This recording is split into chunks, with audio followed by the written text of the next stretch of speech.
सवालों के घेरे में नीट यूजी का रिजल्ट, 67 स्टूडेंट को कैसे मिली नीट में फर्स्ट रैंक। नमस्कार, मैं हूं रचना सिम्बा। एनटीए ने 4 जून को नीट यूजी 2024 परीक्षा का रिजल्ट घोषित कर दिया। परीक्षा में 67 कैंडिडेट ने 100% नंबर प्राप्त किए हैं। वहीं इनमें से 6 कैंडिडेट फरीदाबाद के एक ही परीक्षा केंद्र यानी एक ही परीक्षा सेंटर से हैं। यह पहली बार है जब नीट परीक्षा में इतनी बड़ी संख्या में टॉपर बने हैं। अब ऐसे में एनटीए पर नीट परीक्षा में शामिल कैंडिडेट कई सवाल भी खड़े कर रहे हैं। वहीं अभिभावकों ने भी रिजल्ट में गड़बड़ी का आरोप एनटीए पर लगा दिया है। नीट यूजी के नतीजों को लेकर सवालों के अंबार लग गए हैं। आप इतनी बड़ी संख्या में छात्रों को परेशान नहीं छोड़ सकते। इसका एक ही तरीका है कि एनटीए प्रेस रिलीज की जगह प्रेस कॉन्फ्रेंस करे और जो इस विषय के जानकार हैं वो जवाब दे। प्रेस रिलीज से यह हो रहा है कि सबको अपने सवालों के जवाब ही नहीं मिल रहे। एनटीए को समझना चाहिए कि वह चुनाव आयोग नहीं है कि 2.5 महीने के चुनाव में कोई प्रेस कॉन्फ्रेंस ही नहीं हुई और किसी को फर्क भी नहीं पड़ा। एनटीए को मौके की नजाकत को समझना चाहिए और छात्रों को आश्वस्त करना चाहिए। प्रेस रिलीज से दिए गए जवाबों से छात्र इस समय संतुष्ट तो बिल्कुल नहीं है। आप लाखों छात्रों के सवालों को कैसे नजरअंदाज कर सकते हैं? आपको उनकी एक एक बात का जवाब देना ही पड़ेगा, क्योंकि यह छात्र ट्विटर से लेकर तमाम जगहों पर पहले से ही अपनी बात रख रहे हैं, तो इसे सीक्रेट रखने का कोई मतलब ही नहीं बनता। इस बार नीट के पेपर भी लीक हुए, लेकिन एनटीए ने अपनी प्रेस रिलीज में फिर से वही दोहरा दिया कि कोई पेपर लीक ही नहीं हुआ। ये उसी की नाकामी नजर आती है। जाहिर है ऐसी संस्था की क्षमता और जवाबों को लोग आसानी से स्वीकार तो नहीं करेंगे।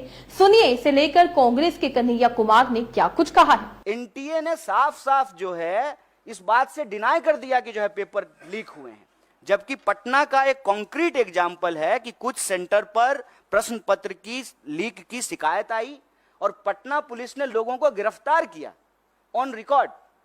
पटना पुलिस पेपर लीक करने के मामले में कुछ लोगों को गिरफ्तार कर रही है और एजेंसी कह रही है कि कोई प्रश्न पत्र लीक नहीं हुआ। जब तय था कि 14 जून को रिजल्ट आएगा, फिर 4 जून को रिजल्ट जारी क्यों किया गया? जिस दिन चुनाव के नतीजे आ रहे हैं उसी हंगामे में आप रिजल्ट जारी कर रहे हैं। क्या इसलिए कि किसी चीज पर लोगों का ध्यान ना जाए, इसका इंतजाम करना था? प्रेस के पास वक्त ना हो उसे रिपोर्ट करने की, इसकी व्यवस्था करनी थी। 10 दिन पहले नतीजा जारी करने के पीछे आखिर क्या मकसद हो सकता है? जब एक बार कैलेंडर तय हो गया तो उस पर कायम रहना चाहिए था। अपने स्पष्टीकरण में एनटीए परीक्षा के 30 दिन के भीतर रिजल्ट घोषित करने को अपनी उपलब्धि बता रहा है और कह रहा है कि सब निर्धारित प्रक्रियाओं के अनुसार हुआ। उसका दावा है कि पूरी प्रक्रिया में पारदर्शिता बरती गई, लेकिन तय शेड्यूल से 10 दिन पहले रिजल्ट जारी करने को लेकर कोई सफाई नहीं मिली है। नीट 720 अंक का होता है। कई छात्रों ने कहा कि 717, 718, 719 नंबर आ ही नहीं सकते हैं, क्योंकि जब आप एक सवाल का जवाब गलत करते हैं तो आपके 5 नंबर कट जाते हैं। तो इस हिसाब से 715 आने चाहिए, 717, 718 या 719 नहीं। ऐसा क्यों हुआ? इसे लेकर भी लोग सवाल खड़े कर रहे हैं। दूसरा सवाल है ग्रेस मार्क्स का।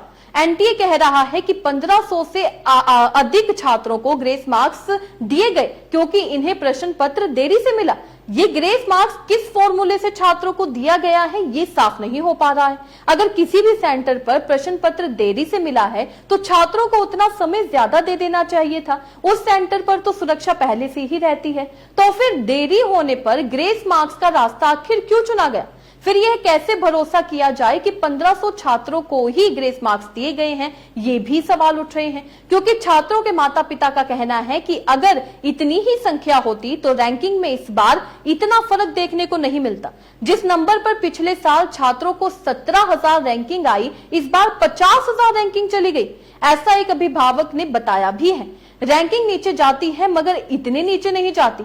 एक सवाल 4 नंबर का है और एक सवाल गलत करने पर 1 नंबर की नेगेटिव मार्किंग है, यानी एक सवाल गलत होने पर आपके 5 नंबर कम होते हैं। ये दलील दी जाती है कि अगर आपने एक सवाल गलत कर दिया तो 720 में से 700 नंबर आएंगे। इसके जवाब में एनटीए का कहना है कि पंजाब हरियाणा हाईकोर्ट में कुछ छात्र चले गए कि उन्हें देर से प्रश्न पत्र मिला, फिर उन्हें ग्रेस मार्क्स दिए, जिसके बाद ये नंबर दिए गए। लेकिन यह तो विचित्र दलील है। भले ही सुप्रीम कोर्ट ने 2018 में ग्रेस मार्क्स देने को कहा था, मगर इसका कोई फॉर्मूला भी तो होना चाहिए।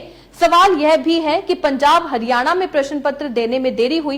एनटीए को बताना चाहिए कि कितने राज्यों के सेंटर के छात्रों को ग्रेस मार्क्स दिए गए हैं, उनके पास टोटल आंकड़ा होना चाहिए। अचानक से सुप्रीम कोर्ट के आदेश का बहाना बनाकर आप ग्रेस मार्क्स नहीं दे सकते।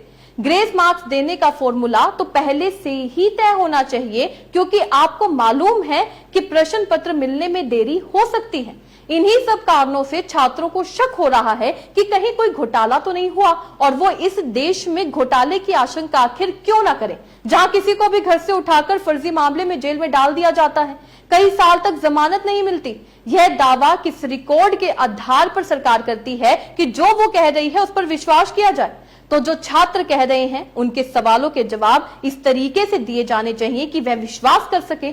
सवाल छात्रों की सालों की मेहनत का भी है और आने वाले सालों का भी है, क्योंकि इस समय नीट परीक्षा जिन जिन छात्रों ने दी है वो काफी परेशान नजर आ रहे हैं। उनका कहना यह है जो नतीजे इस समय आए हैं वो बिल्कुल गलत हैं। कुछ छात्रों ने तो ये मांग तक भी कर दी है कि नीट के एग्जाम दोबारा करवाए जाएं, और एनटीए जिस तरीके से जवाब दे रहा है, सिर्फ प्रेस रिलीज कर रहा है, प्रेस कॉन्फ्रेंस नहीं कर रहा है, वो चीजें भी और ज्यादा इन सवालों को जो है बढ़ा रही है, क्योंकि एनटीए को प्रेस कॉन्फ्रेंस करनी चाहिए और लोगों के सवालों के जवाब खुद आगे आकर देना चाहिए। इस खबर से आप क्या समझते हैं, अपने राय कमेंट में लिखकर जरूर बताइएगा। इसी तरीके से देश और दुनिया से जुड़ी हर छोटी सी बड़ी अपडेट के लिए FBN यानी फ्रंटलाइन ब्रेकिंग न्यूज के साथ बने रहिएगा। धन्यवाद।